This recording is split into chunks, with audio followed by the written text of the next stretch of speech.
Hello everybody and welcome to today's video. We are going to look at Tokyo Game Show today. It is a big event that I do enjoy covering. I have actually been to Tokyo Game Show for the last 6 or so years, and I always really enjoy the atmosphere of the event, running around and talking to all the developer and publisher contacts that I've made and just getting some insights into what's going on over in that market. Unfortunately, I wasn't able to be there this year because, of course, COVID happened. But they weren't running a physical event anyway. It was all virtual this year, and I have now been sitting on the lounge watching the streams for the last 4 days of the event for about 12 hours each day to catch up on as much of it as I could.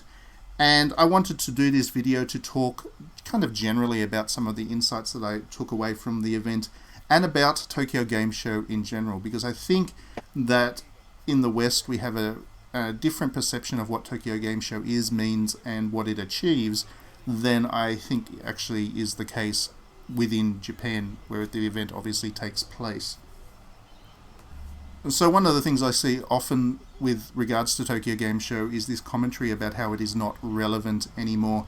And you can see where that commentary comes from, because this is not an event where big announcements are made. And when I think of this year's event, through the streams, and once again 12 hours per day, 4 days of them, there were only a couple of really big announcements. One of them was that Sega is doing a Virtua Fighter thing again and bringing back their classic fighting game franchise, which is big news because Virtua Fighter is a very well respected franchise, but we don't actually have much information on that. We don't know if it's just an old game that they're repackaging up to be an esports thing, or if they're actually going to develop a new game with a focus on esports. It was just a teaser trailer.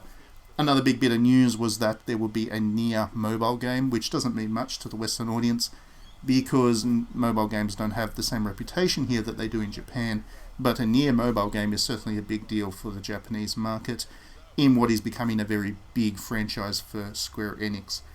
The other announcements were by Koei Tecmo. There was the announcement that Atelier Riser 2 would be releasing on PlayStation 5, which is certainly a lovely announcement, and I think that was well received by anybody who was looking forward to the sequel, which, based on the original Atelier Riser, is actually quite a few people. That has become a big franchise thanks entirely to Riser, and having the sequel on the PS5 is a nice step forward. There were also 2 Dynasty Warriors announcements. There was a Dynasty Warriors mobile game, which again, not interesting for us for the same reasons that Nier Automata was. Nier Mobile wasn't, but interesting for the Japanese market. And Dynasty Warriors 9 Empires, which is actually genuinely exciting stuff, because they seem to have learnt from the feedback that they got with Dynasty Warriors 9. They're not even going to make this one an open world thing. They're stepping back, and it looks like it's going to be something a little bit more core to the Dynasty Warriors vision that has had so many fans over so many generations now. But those are really the only big announcements that were made throughout the event. And from a Westerner's perspective, in comparison to an E3 or a Gamescom where there's just kind of wall-to-wall trailers for new games and big announcements and stuff, it can feel a little bit more low-key. But that is really kind of arrogant of us to think of it that way, because those events are all in English, done in English for English-speaking kind of global audiences.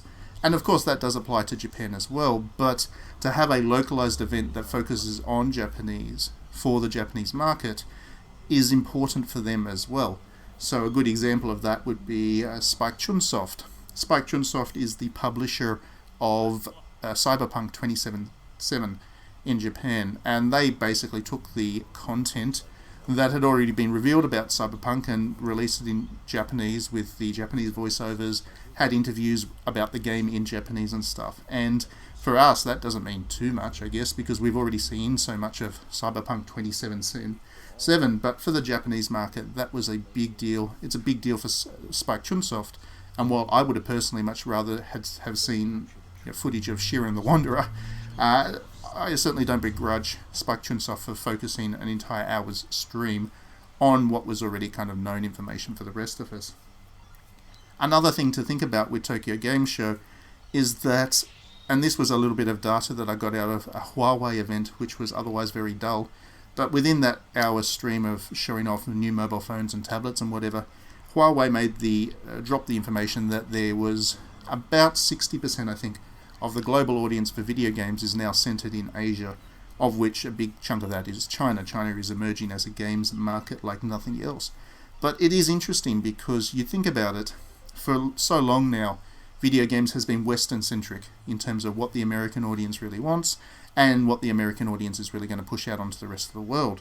But with China emerging and the Asian market becoming very, hungry for video games, the needle's going to shift a little bit. And you're going to see more Asian-focused games designed for Asian markets according to Asian aesthetics and sensibilities. Not just for China, but you're also looking at India and Indonesia and Thailand. These are all countries which have huge populations. They're getting wealthier. They're going to want to start buying and playing more games. Tokyo Game Show becomes a very useful way of engaging with this market because the Japanese game development industry and the Japanese cultural mindset is a lot closer related to these Chinese Indonesian markets than the West. So the JRPGs, the anime games, the anime properties, all of that stuff has a new relevance when you look at it as something being exported into mainland Asia. And for Tokyo Game Show to become relevant to that market is huge for the Japanese industry because it gives them a new opportunity and a new market, new demographic. It gives them a breath of fresh air. They've been struggling to find relevance with the Western market for so long now. This is a new opportunity for them. And you saw that through this Tokyo Game Show.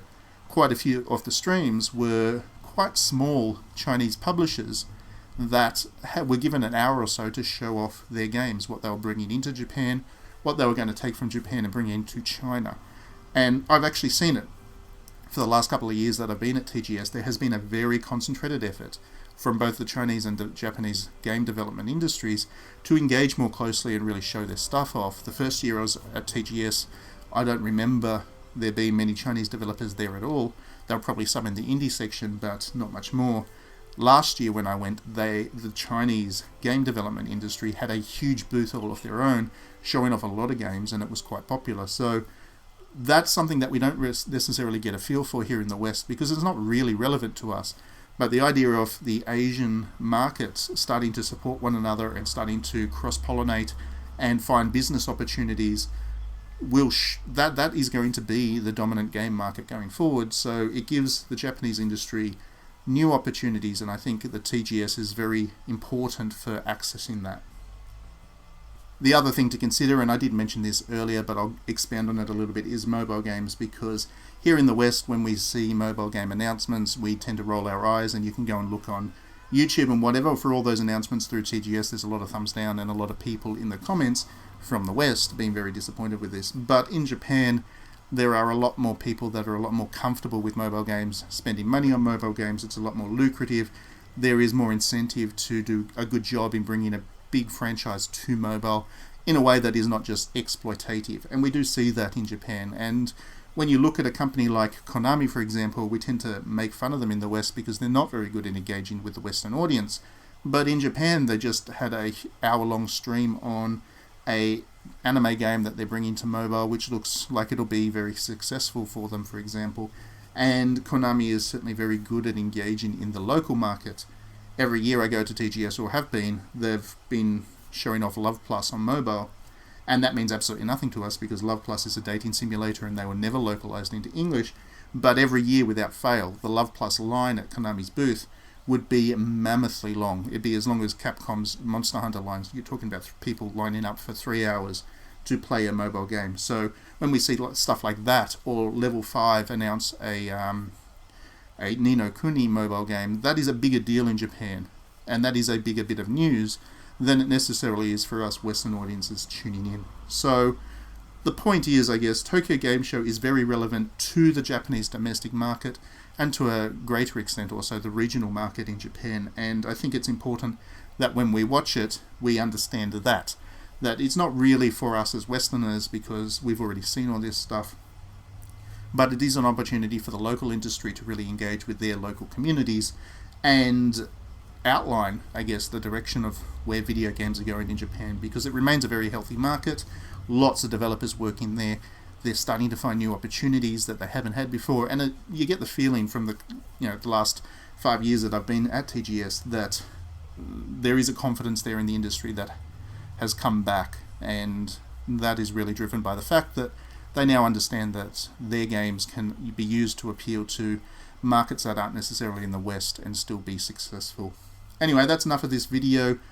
If you were watching along with TGS, jump on in the comments and let me know what you thought about it. I thought it was a pretty good event, like I've just been saying, so I'd like to hear your thoughts. Please do click that like and subscribe button if you enjoy my videos, that way you won't miss any. And please do consider backing me on Patreon, $1 a month, and I will be able to make sure that I go to TGS next year to get you lots of coverage. Stay tuned on DDNet. I have mountains of interviews and all kinds of other interesting stuff out of TGS to share yet, so that'll come through over the next couple of weeks. Otherwise, we'll see you at the next video.